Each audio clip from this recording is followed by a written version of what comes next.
Welcome, ladies and gentlemen, to episode 9 of Thick and Thin with LB and Duty. With me, always, my heterosexual life partner, LB, SU, TK, E. What's up? Same old, man. Just another week, another exciting time at TNT. Woo! You can feel the electricity. Wow! In the air. Yeah. So what else have we going on? Game of Thrones. Game of Thrones. Season premiere this past week. We should stop doing a gaming show and do a Game of Thrones video cast where we dress up like one of the characters each week from Game of Thrones. Yes. Yes. Oh my God. Yeah. Fuck Too Old to Play. I'm done. I'm out. That was a good 7-year run. It is time to move on. Yes. Did you watch the? You watched the first episode. Yes. God damn it, I did. Was it everything? There wasn't enough boobies. No. I was Not hoping for your, more boobs. More boobs. Not your normal I boob was count. worried there for a while that there would be no boobs, but they did pull through and show some boobies. Yeah. But it was good. And then the hour was over, and I'm like, what? Why is it done right now? So now I have to wait a whole another 4 or 5 more days to see the next one. Yeah. Loved it. Everything I wanted it to be and more. That Khaleesi chick, super hot. Yeah? Yeah. Yeah, I'm a fan. Yeah. She has dragons Well, on her shoulder. See, that's the only reason why, really win-win you for find me. her mainly the dragon. Chick's got dragons. I mean, Can't really compare with that. Nothing she lives could up be to a like chick a with dragons. leper, skin falling off, 3 strands of hair, but if she's got dragons on her shoulder, you're all over that. Good to go. All we need is dragons. No? So yeah, well, what's going on this week in gaming? Oh, we had the Battlefield Playdate with PMS. How did that go? I thought it went really well. Raging success. Didn't we have like 4 rooms, 3 rooms, 4 rooms, full rooms looking for servers to play on? That was pretty crazy. We had I think 4 rooms. We had 2 fat hosting one. Soup went MIA. I don't know where he was, but I hosted one with you, and Hitman streamed it live. In fact, I've got the entire stream. It's a 5-hour stream. Because we, you know how Tool to Play does it. We do it right. Is when PMS left, we kept going. We were drunk and it was like 2:30. We were like, keep streaming. And it was like 2 people actually watching the stream, which was us.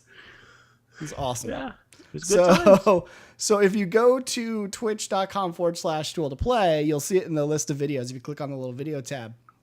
I did a highlight of just one game that I'm going to put up on the homepage probably tomorrow or today sometime. But you can watch the entire 5-hour stream. It was a lot of fun. We had a little bit of issue getting into the room at first. It took us I think we started at 8 or 9 Central and didn't really get started until like 10 because, Battlefield's awesome. Wasn't that late? No. Was it? It was a good 25, 30 minutes into the streaming before we actually got into a true game. But yeah. Yeah.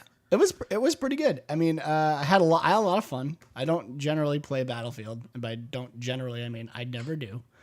LB somehow got me to buy the map pack. Not sure how that happened because I never buy stuff because I'm poor, but I did. And consequently, didn't we end up not playing any of the new maps? I think that happened, right? Well, during the mixer portion, I don't think so. When it was shortly after the mixer, once the mixer was open, we actually did get to play some later on. But excuse me, for the majority of it, we didn't play a lot of the new maps, but we got it in there. Yeah, it was fun. So yeah, if you guys didn't get your chance to do it this time, we're actually going to do a Halo one with PMS. Either I'll figure it out in the next show, or I'll put it up on the site. It's either next week or the week after. For some reason, I can't remember. But we're waiting to talk to them to see if we can hook it up. But we'll do the same thing. We're going to stream it. We'll do Halo. We'll get all the Halo guys to come in and the division leaders from Halo forums to hopefully start up some rooms and play with those people. And it was honestly a lot of fun. We have a lot in common with those people, so it was really easy to get along with. And we had a lot of fun. We didn't do a versus, which I think was what I originally thought it was going to be. which I liked better. We all mixed each other up. It's an actual mixer. Hey, what do you know? And we got together and we fought the Timmies. So I thought that was pretty cool. We did pretty poorly on the first couple matches.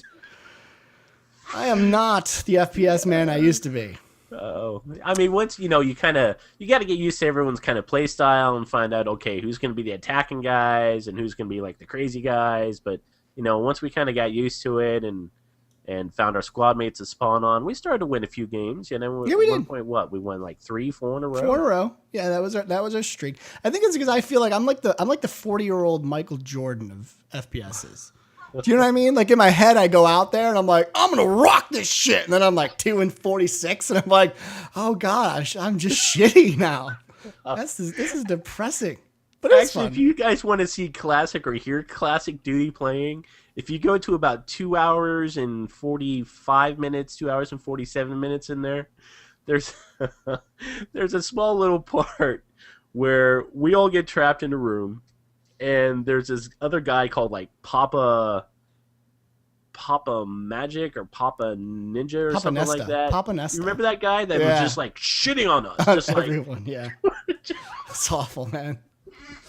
Well, I won't spoil it all, but you guys check it out. I found it pretty funny. Duty's reaction or his little Dutyisms that he throws out is pretty damn funny. So check it out if you get a chance. That's what the Corona affords me to do. Couple Coronas in. It's all over. But yeah, we had a great time. But that brings us, so we're going to do that again. And again, if we do it, I think we already confirmed that we're going to do another Battlefield play date.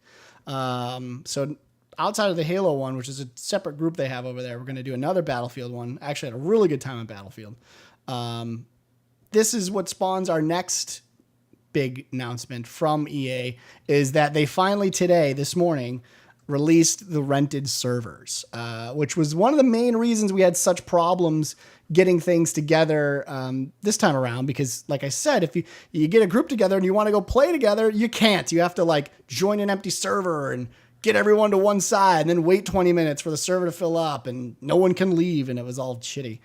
But they now have rented servers, which is something I have been actually asking for the last 5-6 years on the I am totally for this. Some people I've seen, like some posts that are like, fuck you, EA, you're making me pay to play, and like raging over these servers. I don't get it. Isn't this what we want as gamers? I don't, what do you think about them so far? Well, I mean, I like that we can have our own, private server. And specifically for like site stuff, if we're going to be doing tournaments or if we're going to be having play dates or whatever, then we can be like, okay, we want these set of people on this server playing this game type at this time. We have control over that. Now, is it something revolutionary? Is it something so fantastically new that it's the shit? I don't know. I mean, Shadow was saying that, Halo's had that for a while. You could do your own private, room. You could dictate your own maps and everything like that. But now we're having to pay for it.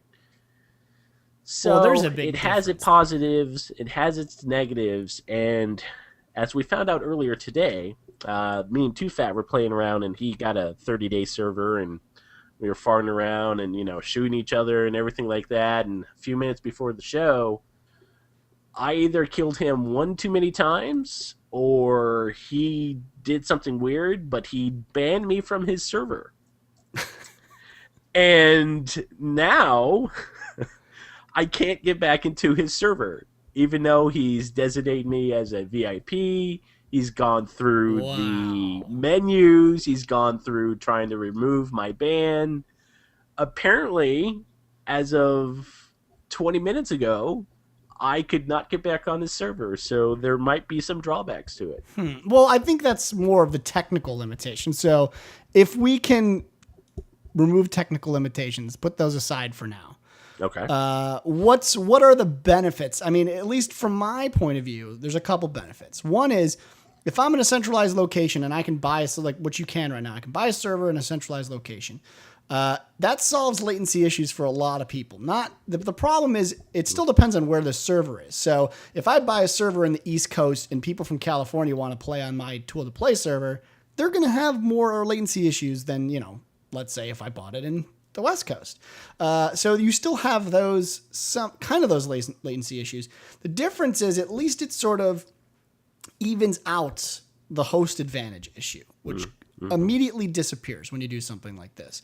There is no host. There is one server that the server is the host. You connect to it and then you play through that. So it does at least take that away. Your personalized ping, the latency that you have to the actual server itself, that can't be helped. That depends more on location. If the server's near you, you're going to have an extremely low ping, you're going to have great reaction time, and a better gameplay quality. But that doesn't really change anything peer-to-peer either.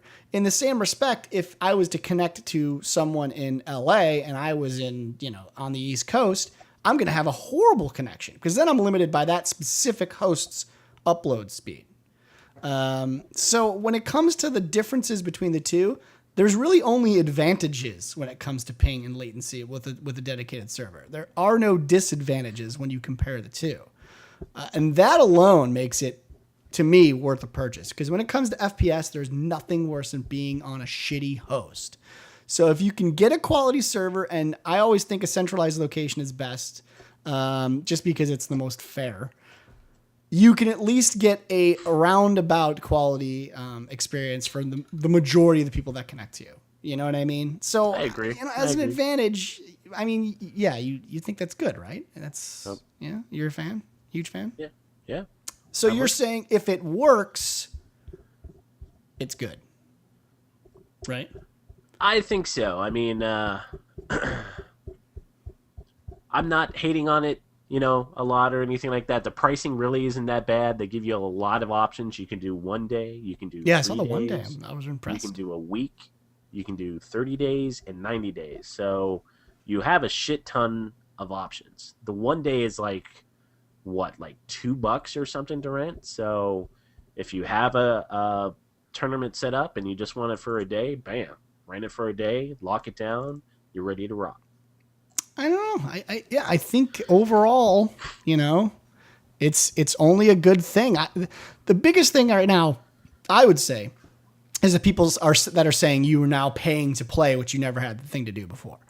Again, I don't know if I can really agree with that. You're not forced to pay for the server. You're not forced into any sort of payment plan. You just decide, I want a private server, especially for a community like ours. We can take the option to say we can rank it or we can unrank it. We can make it private.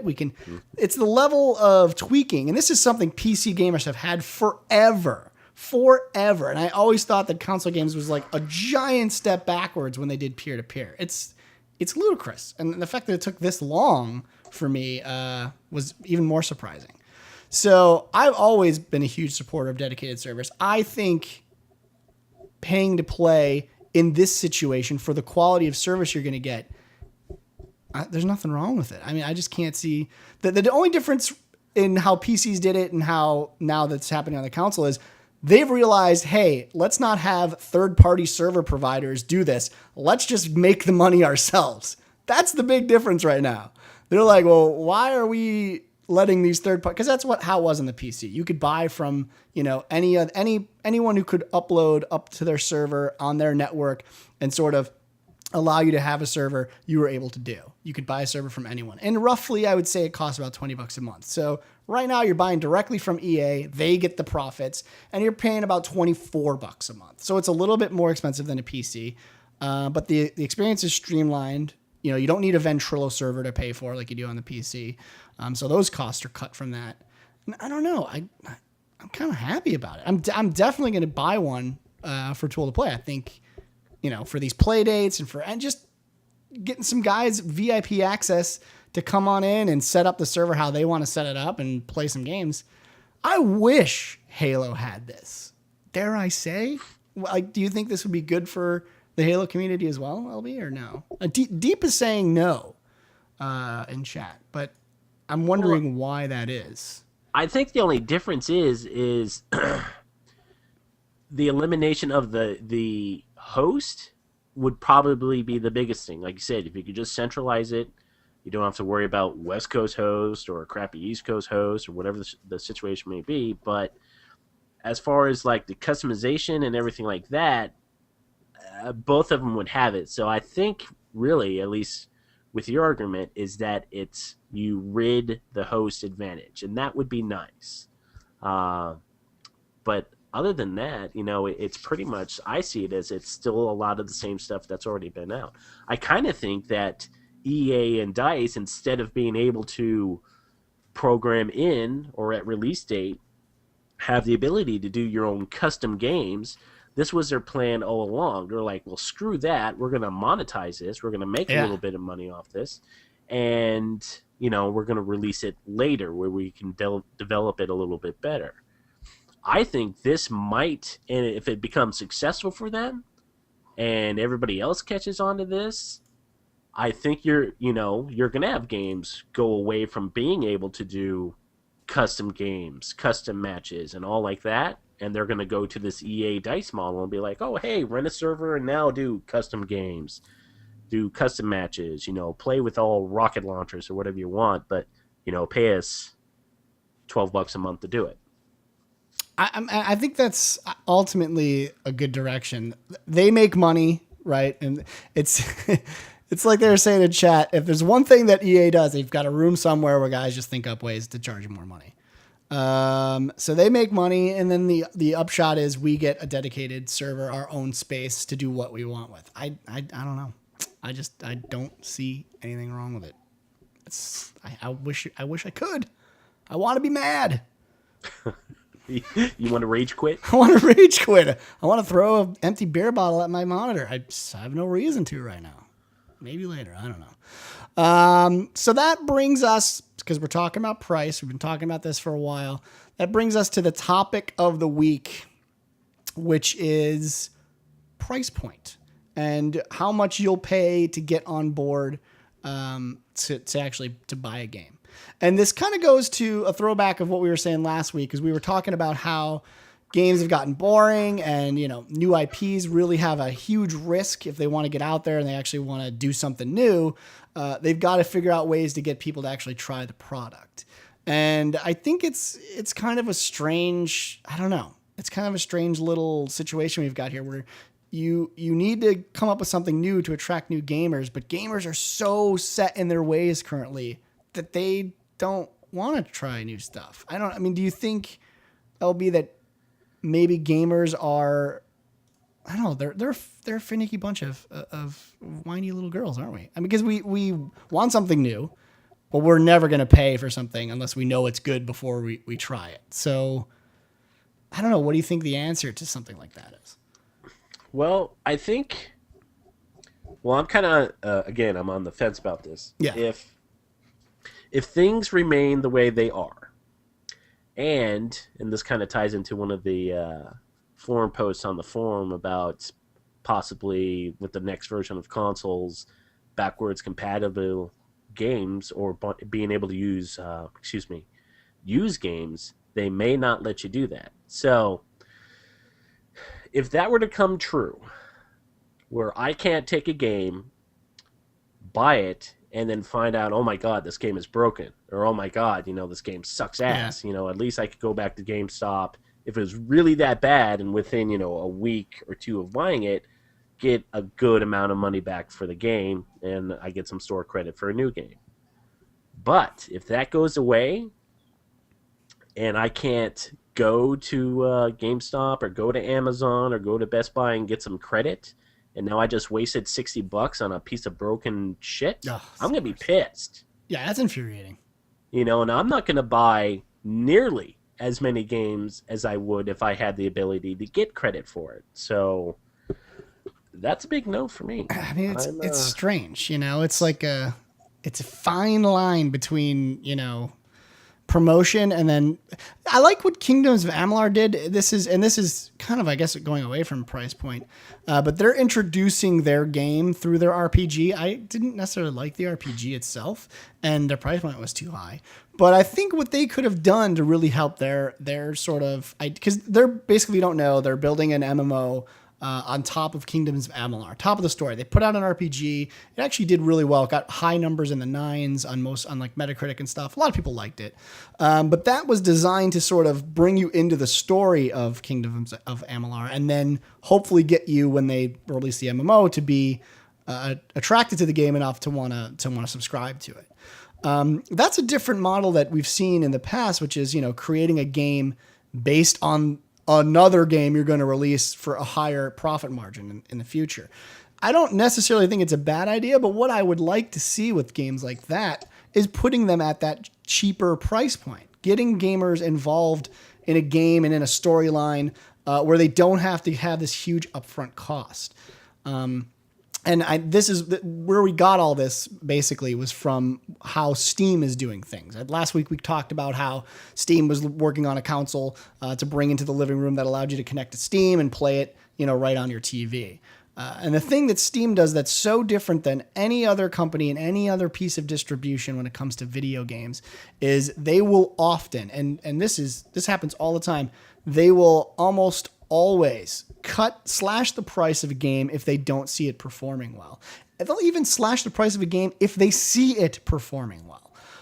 And the case in point I used last week, obviously, was Portal 2. It sold well. It got great reviews. People loved it. And not very long after it was released, they cut the price almost in half, right? So, I mean, I don't know. I know you don't buy Steam games because you don't play a lot of those Steam games, but do you think this is something that could transfer well over to the Xbox if they did sort of move this model over? Or what do you think there? I think so, because, I mean, look, I mean, $60, I mean, okay, yeah, for a lot of people, if they're going to buy one game a year, $60 one time, all right, might not be that big of a deal. But generally, gamers are at least, getting, I would say, probably 2 to 4 games a year. Right. I don't think that's unreasonable. And that's, you're looking at, say, it's $180. Well, shit. Now I can't get any credit on that. And now, what if these games still come out broken again? That's a lot of money to spend. And if Steam is going to be like, all right, we're going to throw out this game, or whatever company, Microsoft, EA, whoever. Yeah, we're going to, for the early adopters, you're going to have the full retail price. You can get in and everything like that.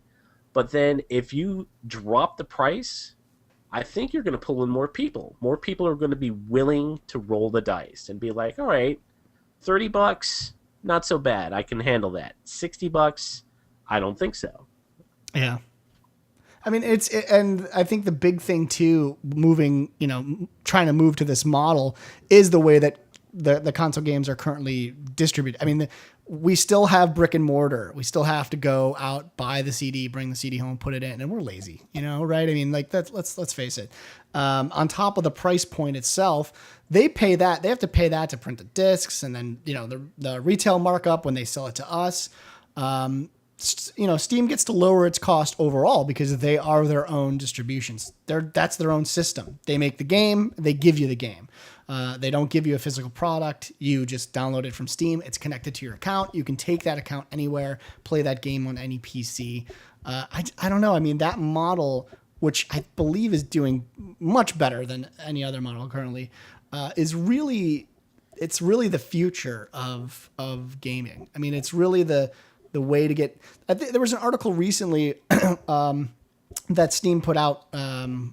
I forget now why I can't remember the CEO of Steam right now, or Valve. It's really driving me crazy.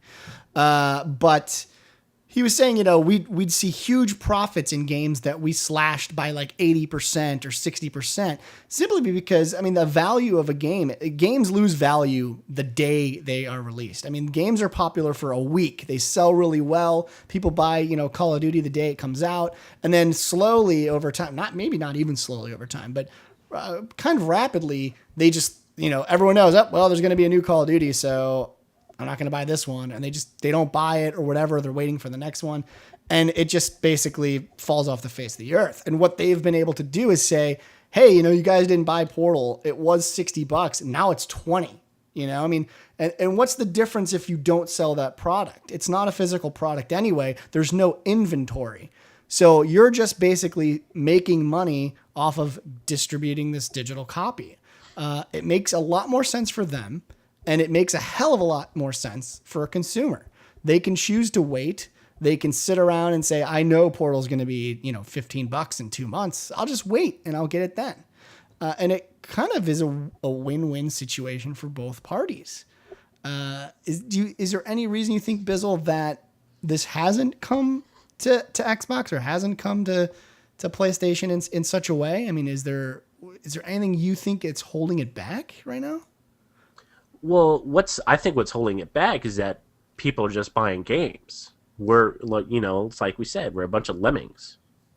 Yeah. Next COD is Halo's coming out. Oh, I'm gonna have to go get it. We're gonna pay our $60, and if it's broken, who cares? I'll just go on the board, be pissed, and this game fucking sucks, but I'm playing it right now.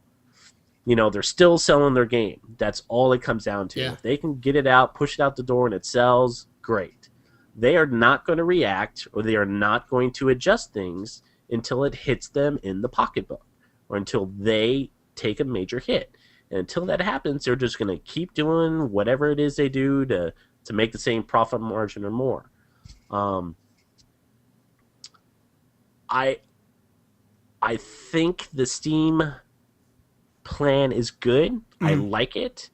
But right now, people, it's a lot easier for people who maybe not be tech savvy or whatnot. I know how weird it sounds. You just go to Steam, sign up, click on the game, and download. But people it's people too are used easy. To the 360. I plug in the cord here, I plug in the cord here, and I put in the disc here, and then I'm playing my game. So maybe that might be part of it. Maybe they're more comfortable just doing that on the 360 instead of downloading an app. Maybe. I mean, I don't know. It's kind of. I think we're right in that area in technology where a lot of people are catching up. They're a lot more savvy to how to download something, how to maybe adjust if something's not working.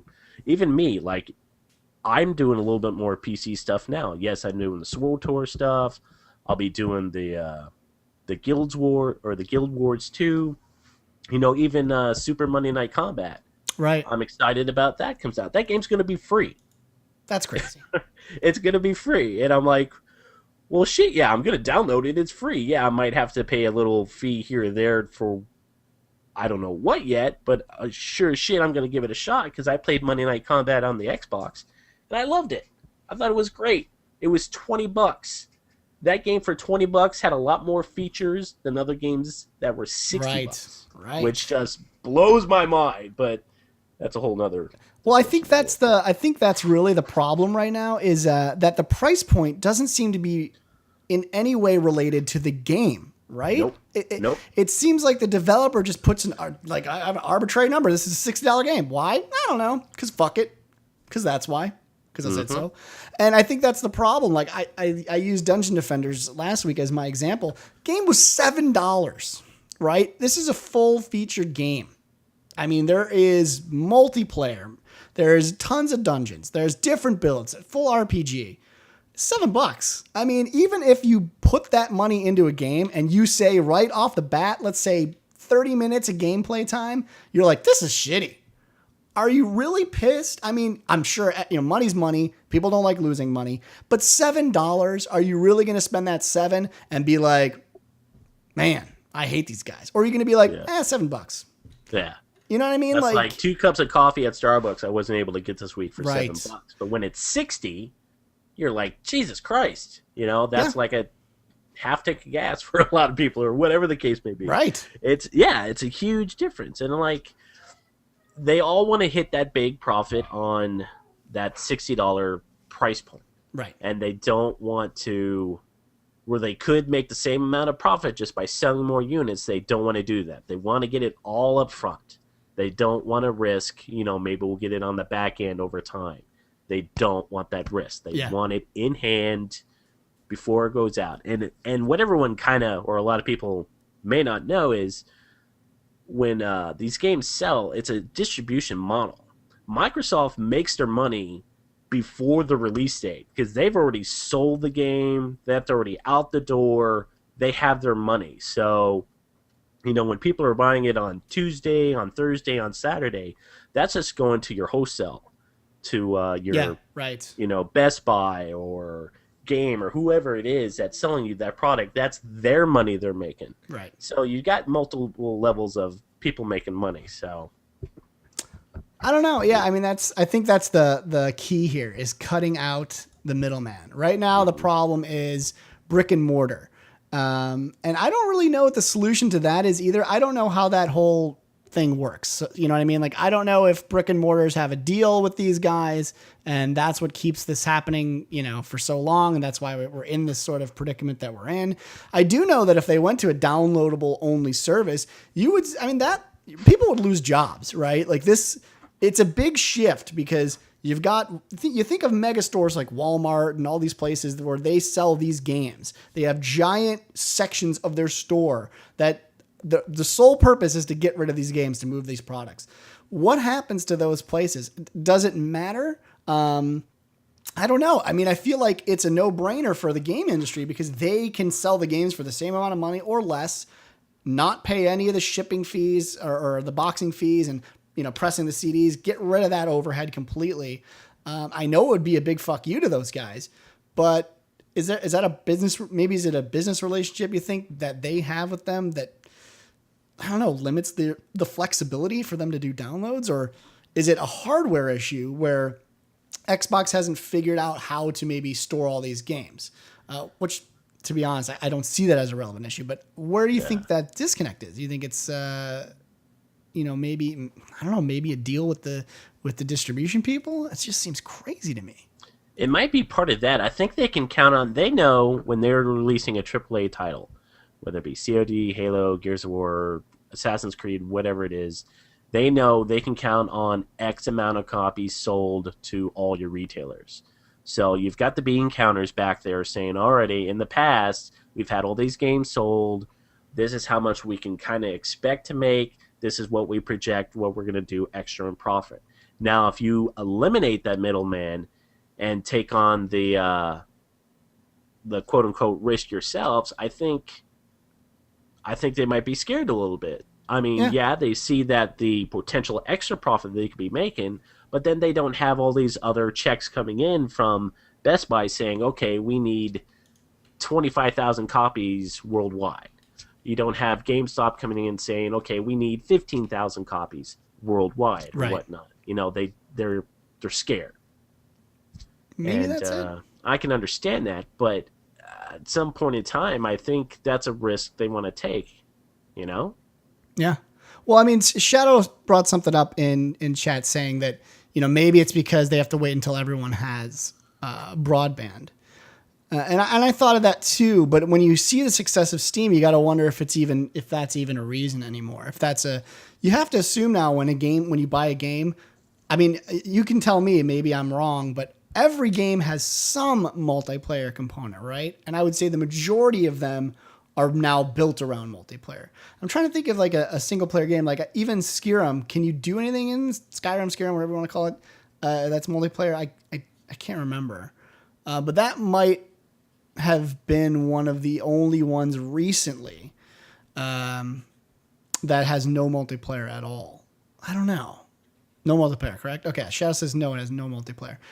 I mean, maybe that's part of it, but having no multiplayer certainly isn't, any sign that that's the reason someone's buying it, and the reason is because they don't have internet. I mean, certainly that could be part of it, but I don't know that our broadband reach is shallow enough where it's a reason for those guys not to go to full-on distribution environment, especially when you see things like Netflix moving away from mailing and, to do streaming. And really almost every company right now is kind of on this streaming bandwagon, right? We're streaming right now, right? So we're assuming people have an internet connection and can watch how sexy we are. So I don't know if that's a reason anymore, at least. I think it's becoming less of a reason over time. Would you agree with that?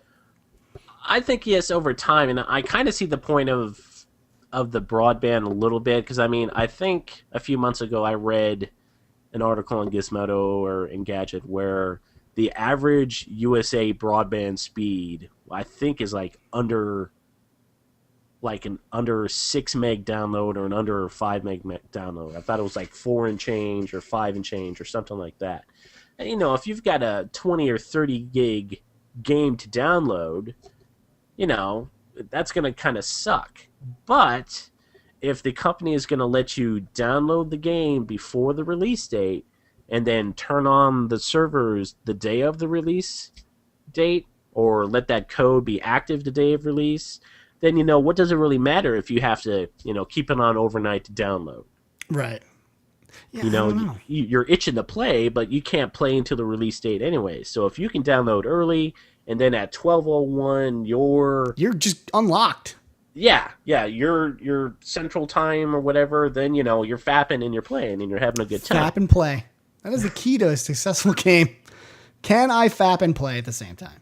And I can't agree with you more because I remember going to all these midnight releases and doing all this crap, for Call of Duty and Halo. Well, not for Call of Duty, but for Halo, I always went to the midnight release, and in some cases was in Seattle for the midnight release. I don't know. Now I get to just when it's 12:01, game time. I mean, this is the greatest thing ever. I don't have to go out in the cold, wait in line to get this game in the middle of November. Hey, it's 12:01. My game is on here. It's been here for 2 weeks, waiting to be opened, and I just hit play. And the first time, and I know you guys don't want to hear about World of Warcraft, but the last expansion that they did was that they did it that exact way. You downloaded the expansion, 12:01 hits. It's like nothing ever changed. Just hey, game's on, sweet, cool expansion. No cheering, no parties, no waiting in line, no talking to the dude next to you who's dressed like an elf. Yeah. And he's saying, I don't know why I can't get any women. Azeroth has forsaken me. Oh, shit. I want to be a panda. I have my panda suit on. Yay. This makes no sense. But yeah, I mean, that sort of model, it just seems so, it sucks when you see an industry moving so slowly. Oh, wait, Taxi put out this awesome fact. I don't know where Taxi's getting these facts, so please be aware that these facts could be completely untrue. But he said 12 million Xbox Live subs in 2010 versus 25 million in Steam. So, is that where we got a joystick? There you go. I like that, Taxi. Look at that. Just giving fucking information out. Oh, is that what that is? Oh, okay. So, I mean, it's not 12, 20? Okay. So 20 million subs versus 25 million. It's pretty good numbers. I don't know. I mean, how many people bought, let me ask you this. How many people bought Halo Reach? Do we know that on launch? Wasn't it close to 4 million, I'd say? Right? Deep in. Attention deep in. This is your moment Deep doesn't to know, shine. I don't know. I can't trust him anymore. Can't be trusted. But I'm wondering then out of 3.5, yeah. I'm wondering out of how many of those people bought it solely for the single player campaign. I want to say we did something. We did an article about this a really long time ago. I think it was even Halo 3, where we found out that a lot of them actually bought it just for the single player. But what I really want to know is, do those households also have internet, and could they get that distributed to their house? So that's, I don't know, a lot of stuff. Anyway, we could talk about this forever. We're actually way over time on this subject. It's a great subject though. So let's do new releases so we can get out of here. Huh? Want to do that? All right, I guess we can do that. Let's get jiggy with it. We'll keep it quick since we're way over time. Way. So it's going to be a speed reading of game releases? All right. I really want to talk about We're just going to assume I'm going to give 0 fucks on pretty much 90% of this? Do you want to just say 0 fucks and just, call it a day? I don't know. Is there anything on here? Let's see. I pre-read these. I got into it. Because the first line I saw when I published this, Pulse gave this to me yesterday. I published it this morning. Devil May Cry HD collection. Right away, I was like, wow, another HD collection every fucking week. And I just shake my head in shame. So, yeah, go ahead. Well, you already said Devil May Cry. Then we got the Fallout 3 Oblivion double pack. Well, that's not too bad. You know, releases, this seems to be the theme this year. This may be the best one of the year. 2 very good RPGs by Bethesda and a reduced price. The 360 version will be on sale for $30 and the PC for only $20. Not available at the PS3 at this time. That's not too bad. If I was huge on the single player, don't want to talk to anybody games, yeah, it's not bad. That's not bad. Pretty good price. You know, I'm gonna give that $2. Wow. $2 to that. You know, it's like a twofer. 2 games. It's a twofer. $2. Why not? You know, and it's funny because I don't know, we were talking about that Robert Boland. He left Infinity Ward last week, and I don't know if this is true, again, speculation, but they were saying that the reasoning behind his departure was because they were re-releasing classic maps for Call of Duty and making people pay for it, and he thought, believe it or not, that was not cool, and you shouldn't re-release old content that has been redone for any cost. It should be free. And it kind of goes along with stuff like this, where you're re-releasing content and you're charging, X amount of dollars for it.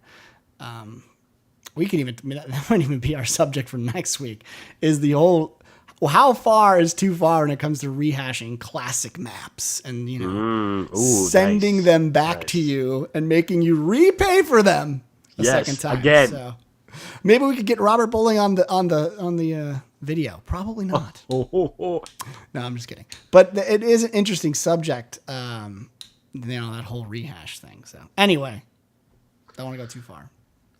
All right, next up, it's Xbox 360 releases. Kinect Star Wars. Ooh. Imagine all your Star Wars fantasies coming true. Princess Leia, bikini. Thanks. Thanks to your Kinect, and now swing lightsabers, race in a pod racer, ride through the forest of Endor, and dance in the cantina. Huh? Wow. Dance in the cantina. Yeah. Well, anyways, this one, for obvious reasons, I will probably be getting this for my son and daughter. Yes. Okay. They're, you've seen Logan running around with his lightsaber earlier. I don't know if you saw him. He tried poking me with it. So, yeah, he's digging that. They've actually played this in the mall. Really? Yes, we have a Microsoft store in one of our local malls. And, of course, they saw that and were memorized and sit there and were playing and have a good time. So this one, I'm going to have to give this one at least $4. Right. I understand. You have no, and it's not even your choice to give it the 4 or 5. Realistically, yeah, I understand. And I've heard actually decent things about it. It doesn't seem like a game that, I'd be playing. I have a Kinect, it's unplugged and it's sitting in a box in there. So, but, yeah. All right. All right. Next up is PS3 releases. All right. Prepare yourself, people. Here it is. Pro Angler Moves. Perfect game for those that like to fish but are too lazy to fish. Game is available for PS3 Move, and there is even a fishing pole accessory. Nothing more needs to be said. I agree. $0. Oh, damn. Wow. That was like, did everyone have their 3D glasses on for that $0? Was everyone like, whoa, 3D glasses? Oh, shit. Yeah, no, I agree. I never understood fishing games like that, when you could just go to a pond and go fishing. But hey. Well, actually, you know what? I played on Pro Bass on my Dreamcast. Oh, God. Because it was like, I got it for like $4 or something, and I was like, oh, there you go. See, price point. It's all about price point, man. And I gotta agree. For $2, I'll play a fishing game for an hour and a half. I gives a shit. Let's go fishing. It's all right. But I could see us, playing, like you calling me up and saying, "Dude, there's this new fishing game out. Hook up with me at Xbox Live. We'll play some. I would fish. I'd fish with you for an hour. MLG Bassmasters. I'd set up like a recliner, and I'd be like, in the back, and a fucking Corona in the other hand. I love it. We could put on overalls. Yeah, exactly. I'd have a kick-ass hat with lures and shit. Yes. I'm in, dude. Man. All right. Next up, Wii releases Xenoblade Chronicles RPG on the Wii. $0 given. People like that Xenoblade. I mean, I don't care either, but Just saying, there are people out there that really freaking love this RPG. And there are people out there that are gonna get the pro angler moves. That's true. Okay, fair enough. Fair enough. Go on. I'm saying more people. Different strokes, different folks. I get it all, but yeah. no. All right. PC releases Blacklight Retribution. This first-person shooter is a sequel to Blacklight Tango Down. See, even this. See, zero fucks. It's free to play though. What they're doing with this model, this is a whole nother model. God, talk about this shit for hours. The whole free to play gig. You get the game free and then you buy shit in game for currency. That's what they're doing with this FPS. We haven't really seen it in FPS. We always see it in MMOs and RPGs and shit like that. But that whole thing is starting to trickle down because people have seen what happened with Lord of the Rings Online and a couple of those other MMOs. They were going down the fucking tubes and they were like, you know what? Free to play. And now they're like swimming in money like Scrooge McDuck. They're jumping in piles of gold. And Scrooge McDuck? Whenever I can use a Scrooge McDuck reference, I'm going to use this shit. I'm going to use that more. Anyway, so we'll see. Go ahead. All right, next is Confrontation, a real-time strategy game with RPG elements based on the board game. Maybe one fuck. That sounds kind of interesting, but yeah. Yeah. Shoot many robots. Hey, guess what? Robots instead of zombies. Guess what? Again, the game is. Continuation. Moving on. Arcade and DLC releases. Forza Motorsport 4, April Alpine Stars Pack. Xbox DLC. This 10-car pack is available for 560 Microsoft What does that points. work out to, 560 Microsoft points? Well, 1,600 Microsoft points is $20. 800 is 10. Oh, okay. Oh, that's not that bad. So right? probably like $6.25, $6.50, something like that. Oh, wow. Well, Cotter's got to be freaking out about this, right? Yeah, Cotter's fapping probably. That's Probably like more Cotter, cards. Fap harder. Cotter's giving it $3. Only That's it? $3? Really, Cotter? Cotter, you should be doing backflips, bro. Are you more excited about the angler then? Is that what you're telling me? Oh yeah, I it's the understand. fishing. He's definitely That's into what the it is. fishing. All right. Well, we'll see. Tropico 4, Modern Times. Well, I think Dixon has a hard-on for Tropico stuff, so he might be getting this. Dixon, you like Tropico? From that, isn't that like a... It's got like that, political system in it or whatever, and you can get all... I don't know, Tropico's pretty lame. I think he gets it where he can go in and shit on all the Republicans and give them Cleveland Steamers. That's his... Wow. It's all right. I used to play the old Tropico I played, and I thought it was like such a shitty game, but I don't know. Different strokes. He likes angling too. We all do. Well, this week's, and now the award for sweeping the nation, the What Were They Smoking Award. This week award goes to Titanic Mystery for the Wii. We all know the fate of the original Titanic, the ill-fated ship that met its demise in the old senile lady and her love of Leonardo DiCaprio. Oh, and the iceberg thing, well, in the Titanic mystery, they came up with the ingenious idea of rebuilding the Titanic. This time, instead of an iceberg, there was a bomb on board. Dear God. Oh, no, not a bomb! Thankfully, there is one person on board to solve this mystery, and it's Keanu Reeves. Oh, that would be dope. You get to play as Keanu Reeves. Yeah. Whoa. Why don't people hire you to make games? I don't know. Hey, ridiculous. I'm available. Yeah. Just let me know. Contact me at lbsutke at yahoo.com. All right. Let's see. What else? Whatever. And what better way to solve this mystery than a slew of mini games? What? What are the old clothes? What about the people in the third class? Who cares? Mini games! For all the above, Titanic Mystery, you'll get the award. Wear it proudly. So I do want to say thank you to our wonderful writing of the article, Pulsaris. Well done, sir. A very For good bringing this to article. us. The writing crew at tooltoplay.com is phenomenal. They take this world by storm. And in fact, if you haven't read, if you go check out the Mass Effect 3 article that Rogue wrote up, there's a huge conversation about that. That's their whole idea. And Mass Effect got into that whole situation too, where they were charging for content that was supposed to be on the disc and it wasn't. And this whole article kind of goes into the galactic readiness feature, which is you have to build up your galactic readiness if you want a certain ending at the end, which we all know what happened with the endings at that anyway. But it kind of forced you to play multiplayer. You didn't have to play multiplayer, but if for the people that didn't want to, it kind of pissed them off. So the article kind of goes into that whole situation. So that's interesting in and of itself. But the writers on Tool Play always come up with some pretty kick-ass shit. And go to the homepage, check it out. That is going to do it for today's show. I'm Dude I Rock. You can reach me at Twitter at Dude I Rock, DOODIROCK. LB, hit him up. You can reach me at Twitter at LBSUTKE. Oh, wonderful. God, you do that so well. We are here every single Tuesday, right? I don't even know what day it is anymore. Oh, usually. At 3:45 p.m. is when the show starts. Kind of. Somewhere around that time. It'll never be earlier, but it will always be later. Please, if you enjoy the show, tell your friends, tell your mother, tell your dog, tell your frog. Please subscribe. twitch.tv.com/too-old-to-play. Click on follow. We're going to put these up now on YouTube instead of Blip so that everyone can actually subscribe to the YouTube channel, youtube.com/too-old-to-play. This way you actually get updated when we release the edited versions for the next show. Next week we'll be doing, I don't know what we're going to do. I had an idea. What did we say we're going to do? I don't know, something great. It's always something great. Actually, yeah, you just brought it up and we kind of lost the free-to-play. Were we talking about free-to-play? High five for knowing that. High five. All right. Can you do that?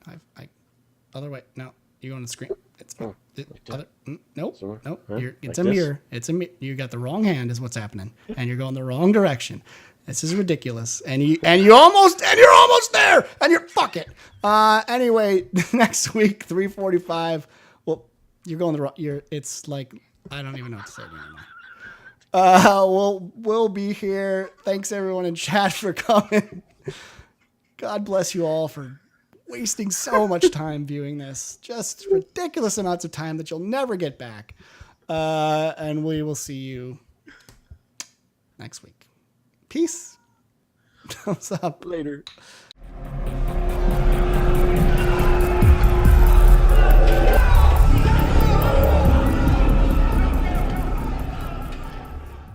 Oh, Christ. What a shitty show. That was awesome. What are you talking about? Your ability to understand. What is the appropriate You're going the wrong. So you're going this way, right? You need to be going hold this way. Because I've got. Then okay, I got to use my left hand. Yes. And go this way. There we go. High fived. So I got to use my left hand. Oh Christ! Christ! Wow. Yeah. I don't even know what to say. Oh, and before we go, I'm supposed to shut this off, but go to Twitch TV /i6 Hitman to see Hitman stream. He did the stream for Tool to Play, and he'll probably be doing more streams for us in the future because he rocks. So go there. And fuck all of you. All right. What are we doing today? I kind of want to play some Battlefield. Oh, yeah.